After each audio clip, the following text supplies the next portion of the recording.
makadimi rezimbabwe zita rangu ndoitwa Sokostina kana kuti Peladio kwa muproducer kuti mukwana ndatosvika zvatanga asi nhasi ndine nyaya yakanaka nekuti ndine vandinawo pano wekutanga wandinaye pano tinaye mukomana wesungura anzanzi Segono vamwe venyu munoziva makamuzva kuti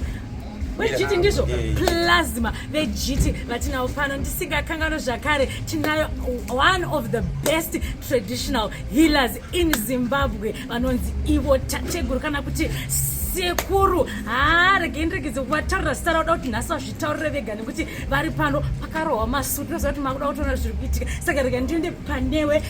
mukomana wejiti uchisvika kuna Sekuru nhasi Sekuru ari kuzvitaurira vega kuti muzviitise mega Sekuru nhasi Musundagore sara ugare uyambudze vana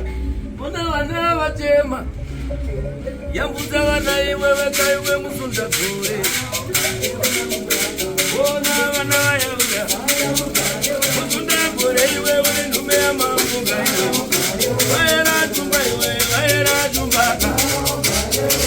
chitokwadzima chinembe chakakumajika nenyamba mujamba kubabi kudare nejozi naitangwambire chinokwadzima chinemwe chakakumajika nenyamba kubabi kudare nejozi naitangwambire Musundagore iwe uri nhume yamamvunga Sekuru vangu imi muri nhume yamamvunga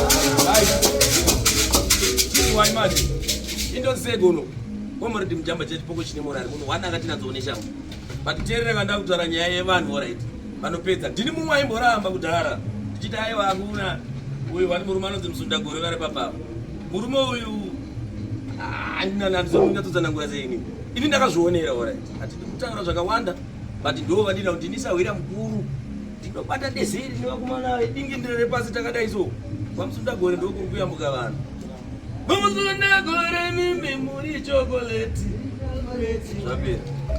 Alright, ndofunga mango zvinzwira mukomana wejiti achitaura asi ndoda kuti mukomana wangu akabata kamera sikwedera padhuze takusvika pane munhu mukuru aita kuti nhasi tiungane kaini Sokostina ndofunga murungona ndiri kungopenya sikwedera ndoda kusvika pana Sekuru Musundagore. Sekuru ndoda kuti mumbosangana nevazukuru venyu kune vazukuru vari kuona vakasiyana siyana muchingova mashoko ekurudziro panguva ino. Makati vazukuru vangu kwese kwamuri ikoko muri sei neupenyu muri dzese dziri sei kwamuri ini Sekuru Musundagore ndokumhorisai sevazukuru vangu kuti ndokudai mese zvakadaro zuva ranhasi ndiri kunzwa kufara zvikuru sei ndine vazukuru vangu ndine muridzi wembira dzangu munoziva ndwa sei gono ndakaona kuti uyu nemudzimu wangu zvakawirirana hazvina kumira mushe akaridza zvakadiwa nemudzimu wangu saka uyu mudarira Musundagore nemarasta akaya panopa Musundagore ndipo mawani vasange varipewo saka pamunenge muchiona Sekuru Musundagore nevazukuru vanenge vari vese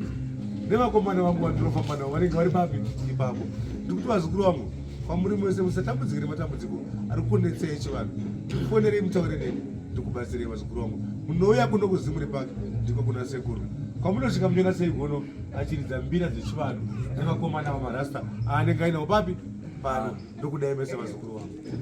Ndinotenda Sekuru mazvita ndofunga muri Zimbabwe mangozvinzwira tiri pano padare paSekuru Musundagore ndinogara ndichivati Sekuru imimi ndakudedzai nechirungu ndichikuti Dr. Musundagore because is one of the best traditional healers anzi kana une nyaya yako haikunoramba uchitendera svika kuno kuzimuri kune vamwe venyu vanowanzondibvunza kuWhatsApp kuti nai Sokostina Sekuru ini ndiri kuCanada vanozvigona here aiwa Sekuru vanozvigona uri kure kwauri koko unongovabata panhamba dziri pascreen movaona motaura nawo ipapo kapavidhio ko regai ndidzokodza ndichiti kana ukaita vidhio ko ukasaona Sekuru Musundagore aiwa kunyeperwa shamwari yangu tangaona face yaSekuru Musundagore pavidhio ko tinotenda zvakare. Thank you so much for watching. We mubatsirwe ndini wenyu Sokostina. Thank you for watching.